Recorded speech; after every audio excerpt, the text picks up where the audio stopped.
Gue inget banget, dulu pas sekolah gue nyari sukarelawan buat mewakili sekolah gue di acara yang ada di luar sekolahan gue. Kebetulan kelas gue harus bawa satu perwakilan gitu. Karena ya kebetulan kelas gue ini ya kelas yang attitude muridnya paling bagus. Jadi ya pas teman-teman gue ini lagi nentuin siapa yang bakalan jadi perwakilan sekolah, gue cuma tidur doang. Dikarenakan gue emang kagak peduli sama yang begituan. Tapi apesnya teman-teman gue malah nunjuk gue buat yang jadi perwakilan sekolah. Mereka ngomongnya, kau aja Ren, cuma perlu datang doang kok. Itu yang jadi masalahnya. Gue males banget gerak buat pergi ke acara begituan. Tapi karena gue sadar kalau itu salah gue sendiri karena guanya malah tidur di kelas, jadi gue kagak protes ke mereka. Singkat cerita pas perwakilan sekolah disuruh datang ke titik kumpul, gue di situ jadi tahu kalau teman gue itu cewek yang cantik pula. Gue awalnya mikir kalau sekolah sengaja milih cewek yang cantik biar image sekolah gue bagus. Tapi pas gue tanyain ke cewek kenapa dia bisa kepilih, dia malah jawab, tadinya aku kasihkan main HP pas lagi voting, jadinya ya gitu. Di situ gue langsung paham, karena si cewek ini senasib sama gue, ditumbalin. Terus singkat cerita pas si guru udah dateng, dia ngasih tahu kalau kita bakalan tinggal di tempat acara itu semingguan. Sisanya ya cuma disuruh bawa barang-barang gitu kayak baju ya gitulah cuy. Singkat cerita pas udah ada di lokasi acara, awalnya semua peserta yang ikut acara itu bakalan dipandu gitu, terus dilatih baris berbaris. Gue mah santai aja, karena dulu gue pernah jadi pemimpin upacara meskipun cuma sekali. Tapi si cewek ini dongok dikit, dia bener-bener kagak bisa sama sekali. Jadi karena gue kasihan, gue mutusin buat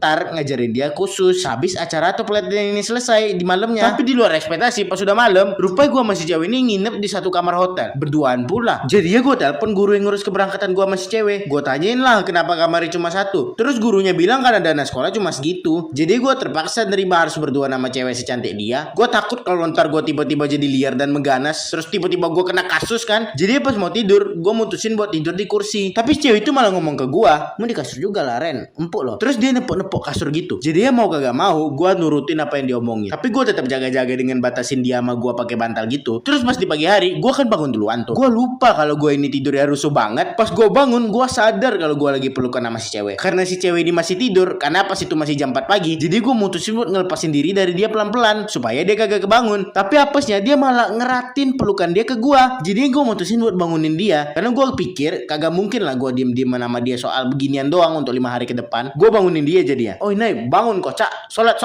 Terus pas si cewek selesai gosok-gosok mata dia tiba-tiba langsung nyepak perut gue, ditendang sih. Terus dianya malah nuduh gue ngapa-ngapain, padahal dia duluan yang meluk gue. Tapi pas itu gue kagak ngeladenin dia, karena gue mau siap-siap buat mandi duluan. Karena gue tahu kalau cewek mandi pasti bakalan lama bet. Singkat cerita pas selesai latihan, kan udah malam tuh. Pas gue lagi berdua sama si cewek, gue ngomong gini ke dia, oh Inai, kok nggak takut kah kalau aku ngapa-ngapain? Terus dia jawab, enggak lah, kalau kau ngapa-ngapain aku dikit aja, melayang biji kau. Di situ gue ngeliatin dia kayak bingung gitu. Terus tiba-tiba dia ngomong, nggak percaya ya? Terus karena gue gabut, jadi gue deketin si cewek. Terus dianya awalnya kayak sok berani gitu. Pas gue udah makin deket, si cewek malah jadi kayak malu-malu gitu. Gue mulai ngerasa sedikit bersalah. Tapi karena udah telanjur ya gue gasin aja, kagak boleh setengah-setengah. Pas gue udah deket parah sama dia, gue ngomong gini ke dia,